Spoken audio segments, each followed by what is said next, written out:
Hello friends, இன்றைக்கி நம்ம சேனலில் முளைக்கட்டிய பச்சை பயிறு ராகி மாவு வச்சு சூப்பரான ஹெல்த்தியான ஒரு டிஃபன் ரெசிபி பார்க்க போகிறோம். இந்த டிஃபனில் பார்த்தீங்கன்னா புரோட்டீன், அயன், கால்சியம், ஃபைபர் இது எல்லாமே அதிகமாக இருக்கிறதுனால ரொம்ப நேரத்துக்கு பசிக்காது. வெயிட் லாஸ் பண்ணுறவங்களுக்கு ரொம்பவே யூஸ்ஃபுல்லான ஒரு ரெசிபி. இந்த தோசையை பார்த்தீங்கன்னா ஒரே ஒரு தோசை சாப்பிட்டிங்கனாலே போதும், ரொம்ப நேரத்துக்கு பசிக்காது, வயிறு நல்லா ஃபுல்ஃபில்லாக இருக்கும். கீரையெல்லாம் இப்போ ரொம்ப ஈஸியாக கிடைக்கும். அதனால் கீரை சீசன் இருக்கும்போது இந்தமாரி ரெசிபியெல்லாம் பசங்களுக்கு செஞ்சு கொடுங்க, ரொம்ப விரும்பி சாப்பிடுவாங்க. இப்போ வாங்க எப்படி செய்கிறதுன்னு பார்க்கலாம். ஃபஸ்ட்டு நம்ம சட்னி ரெடி பண்ணிக்கலாம். சட்னி ரெடி பண்ணுறதுக்கு பேன் ஹீட் பண்ணியிருக்கேன். அதில் ஒரு 2லேருந்து 3 டீஸ்பூன் எண்ணெய் சேர்த்துக்கோங்க. ஒரே ஒரு வெங்காயம், காரத்துக்கு தகுந்த மாதிரி பச்சை மிளகாய் சேர்த்துக்கோங்க. நான் 5 பச்சை மிளகாய் எடுத்திருக்கேன். சின்ன துண்டு இஞ்சி, ஒரு 5-6 பூண்டு பல் சேர்த்துக்கோங்க. சேர்த்துட்டு இது எல்லாத்தையுமே லைட்டாக வதக்கிக்கங்க. கண்ணாடி பதம்னு சொல்லுவாங்க பார்த்தீங்களா, அந்த ஸ்டேஜ் வரைக்கும் வெங்காயத்தை வதக்கிக்கங்க. ஒரு 1லேருந்து 1.5 நிமிஷம் ஆகும். மீடியம் அல்லது லோ ஃப்ளேமில் வச்சுட்டு வதக்கிக்கங்க. இப்போ வெங்காயம் வதங்கிருச்சு. இந்த ஸ்டேஜில் ஒரு 2 டேபிள் ஸ்பூன் பொட்டுக்கடலை, 2 டேபிள் ஸ்பூன் வறுத்த வேர்க்கடலை சேர்த்துக்கங்க. நான் தேங்காய் சேர்க்கல. தேங்காய் நீங்கள் சேர்க்கறதா இருந்தால் தாராளமாக இந்த ஸ்டேஜில் சேர்த்துக்கலாம். இப்போ இதையும் ஒரு நிமிஷத்துக்கு நல்லா வதக்கி விடுங்க. அந்த வெங்காயம் எண்ணெய் கூட நல்லா வதக்கி வரட்டும், பொட்டுக்கடலை வேர்க்கடலையும். இப்போ 2ம் வதங்கிருச்சு. இந்த ஸ்டேஜில் கொஞ்சமாக கொத்தமல்லி இலை சேர்த்துக்கோங்க. கொத்தமல்லி இலை சேர்த்துட்டு மறுபடியும் இதை நல்லா வதக்கி விட்டுக்கோங்க. நான் புளி சேர்க்கல. புளி சேர்க்காம செஞ்சாலும் இந்த சட்னி ரொம்பவே நல்லா இருக்கும். புளி சேர்த்து செய்கிறதா இருந்தால் தாராளமாக நீங்கள் புளி சேர்த்து செய்யலாம். இப்போ நல்லாவே வதங்கிருச்சு. இப்போ ஸ்டவ்வை ஆஃப் பண்ணிவிட்டு நல்லா ஆற வச்சுக்கலாம். ஆற வச்சதுக்கப்புறம் ஒரு மிக்ஸி ஜாருக்கு மாற்றி வச்சுக்கோங்க. இப்போ இதெல்லாம் உப்பு சேர்த்துக்கோங்க. உப்பு சேர்த்துட்டு கொஞ்சமாக தண்ணி சேர்த்துட்டு இதை நல்லா ஸ்மூத்தாக அரைச்சிக்கிட்டு வந்துடுங்க. இப்போ நான் சட்னி அரைச்சிட்டு வந்துட்டேன், பவுலுக்கு மாற்றிக்கிறேன். உங்களுக்கு எந்த திக்னஸ் தேவையோ அதுக்கு தகுந்த மாதிரி தண்ணி ஊற்றி நீங்கள் அட்ஜஸ்ட் பண்ணிக்கோங்க. நான் மீடியம் கன்சிஸ்டன்சியில் வைக்கிறேன். ரொம்ப திக்காகவும் இல்லாமல் ரொம்ப தண்ணியாகவும் இல்லாமல் கொஞ்சம் திக்காக வைக்கிறேன். உங்களுக்கு தகுந்த மாதிரி நீங்கள் வச்சுக்கோங்க. இந்த அடை தோசைக்கு பார்த்தீங்கன்னா கொஞ்சம் திக்காக இருந்தால் தான் சட்னி நல்லாயிருக்கும். அதனால் நான் கொஞ்சம் திக்காக வச்சுக்கிறேன். இப்போ பாருங்கள், சட்னி நான் இந்த பக்குவத்துக்கு தான் வச்சுருக்கேன். இப்போ தாளிச்சுக்கலாம். தாளிக்கிறதுக்கு பார்த்தீங்கன்னா ஒரு 2லேருந்து 3 டீஸ்பூன் எண்ணெய், 1/2 டீஸ்பூன் கடுகு, 2-3 காஞ்ச மிளகாய் கிள்ளி சேர்த்துக்கோங்க. ஒரு கொத்து கருவேப்பிலை. இது எல்லாத்தையுமே தாளித்து சட்னியில் சேர்த்துக்கிட்டா சட்னி சூப்பரான டேஸ்ட்டில் ரெடி ஆகிடும். அருமையாக இருக்கும். தேங்காய் இல்லாத தேங்காய் சட்னி அவ்வளோ அருமையாக இருக்கும். கண்டிப்பாக ட்ரை பண்ணி பாருங்கள். இந்த சட்னி பார்த்தீங்கன்னா இட்லி, தோசை, பொங்கல், சப்பாத்தி எல்லாத்துக்குமே நல்லாயிருக்கும். இப்போ சட்னி ரெடி ஆகிடுச்சு.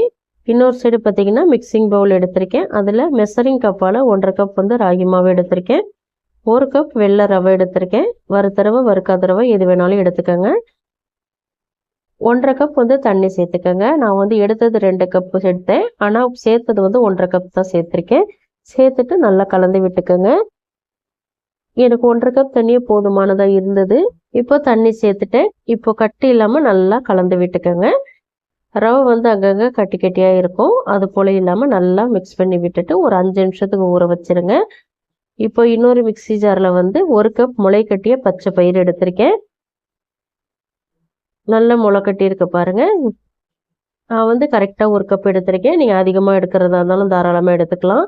இப்போ இந்த பச்சை பயிறு கூட 1 டீஸ்பூன் சோம்பு, ஒரு 4 காஞ்ச மிளகாய் சேர்த்துக்கிறேன். இப்போ இது எல்லாத்தையுமே தண்ணி எதுவுமே சேர்க்காம பல்ஸில் வச்சு கொரகொரப்பாக அரைச்சி எடுத்துகிட்டு வந்துடுங்க. சும்மா 2-3 சுற்று சுற்றினீங்கன்னா நல்லா கொரகொரப்பாக அரைஞ்சிரும். இப்போ நான் காட்டுறேன் பாருங்கள், இந்த பக்குவத்துக்கு அரைச்சிக்கோங்க. தண்ணி ஒரு ட்ராப் கூட சேர்க்க வேணாம். இப்போ இது ஓரத்தில் இருக்கட்டும். இன்னொரு சைடு பார்த்தீங்கன்னா முருங்கைக்கீரையை தாளிச்சிக்கலாம்.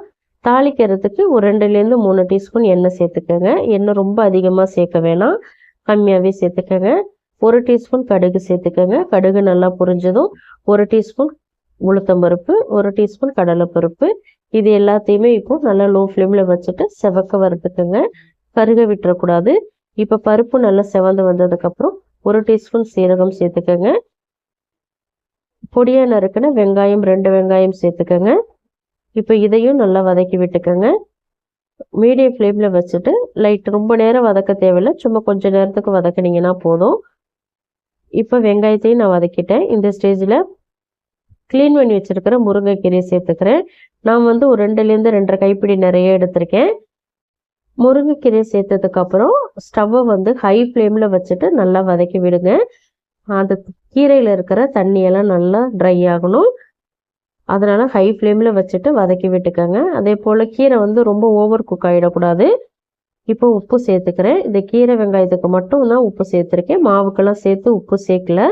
இப்போ உப்பு சேர்த்துட்டு மறுபடியும் இது ஒரு தடவை நல்லா கலந்து விட்டுக்கோங்க. கீரை வந்து ஒரு 40லேருந்து 50% மட்டும்தான் குக் ஆகணும்.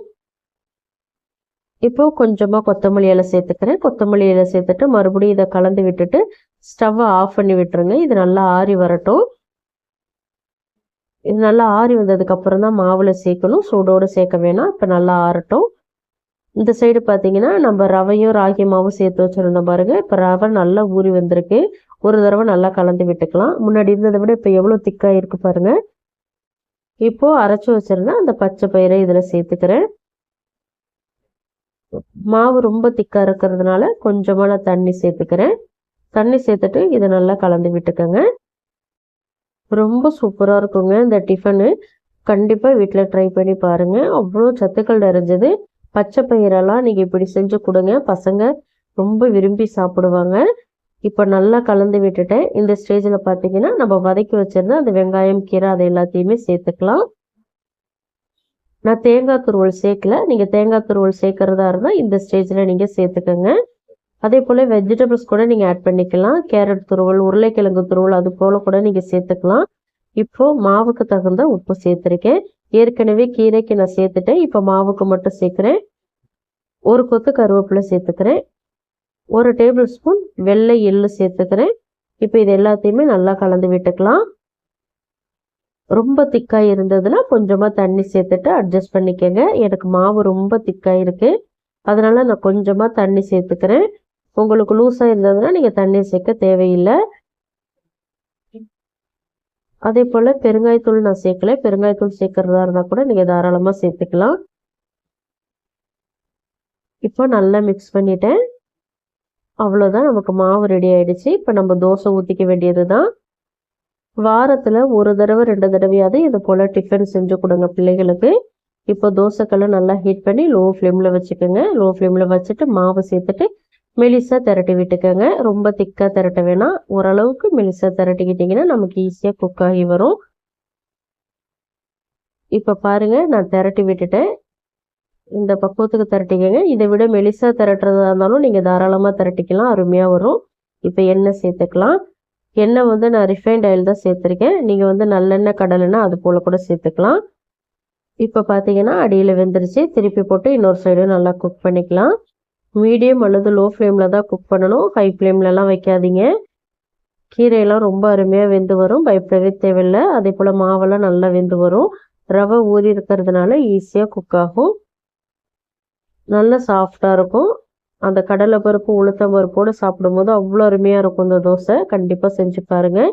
தோசை வந்து ரெடி ஆகிடுச்சு. நான் பிளேட்டுக்கு மாற்றிக்கிறேன். இந்த அடை தோசைக்கு பார்த்தீங்கன்னா தேங்காய் சட்னி, தக்காளி சட்னி, இது போல் வேர்க்கடலை, பொட்டுக்கடலை சட்னி கூட ரொம்ப அருமையாக இருக்கும்.